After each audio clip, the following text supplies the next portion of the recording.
નર્મદા જિલ્લાના તિલકવાડામાં નર્મદા નદીના કિનારે 100 ફૂટ ઊંચી ભેખડ પરથી એક આધેડ નીચે પટકાયા હોવાનું સામે આવ્યું છે. તો આ ઘટનામાં ગામડી ગામના વિઠ્ઠલભાઈ ઈશ્વરભાઈ તડવીને ગંભીર ઇજાઓ પહોંચી હતી, જેથી તેમને પોલીસ 108 ટીમ અને સ્થાનિક લોકોની મદદથી રેસ્ક્યુ કરી સારવાર અર્થે હોસ્પિટલ ખાતે ખસેડવામાં આવ્યા હતા. મળી આવતી જાણકારી અનુસાર આ ઘટના તિલકવાડા નીચલી બજાર વિસ્તારમાં બનવા પામી હતી. તો વિઠ્ઠલભાઈ તડવી અંદાજિત 100 ફૂટ ઊંચી ભેખડ પરથી નીચે પટકાતા તેમના માથા અને શરીરના અન્ય ભાગોમાં ગંભીર ઇજાઓ પહોંચી હતી. તો આસપાસના પશુપાલકોને આ ઘટનાની જાણ પોલીસ અને 108 એમ્બ્યુલન્સ ટીમને કરવામાં આવી હતી. તો માહિતી મળતા જ પોલીસ ટીમ અને 108 ટીમ તાત્કાલિક ઘટના સ્થળે દોડી આવી હતી, જે બાદ સ્થાનિક યુવાનોની મદદથી ભારે જહેમત બાદ આડેદનું રેસ્ક્યુ ઓપરેશન હાથ ધરવામાં આવ્યું હતું. તો સપોર્ટ રેસ્ક્યુ બાદ વિઠ્ઠલભાઈ તડવીને તાત્કાલિક 108 એમ્બ્યુલન્સ દ્વારા સરકારી હોસ્પિટલ ખાતે સારવાર માટે ખસેડવામાં આવ્યા હતા.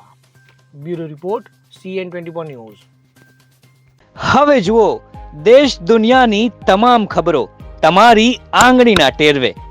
ઉઠાવો મોબાઈલ અને Google Play Store પરથી ડાઉનલોડ કરો અમારી CN24 ન્યૂઝ મોબાઈલ એપ.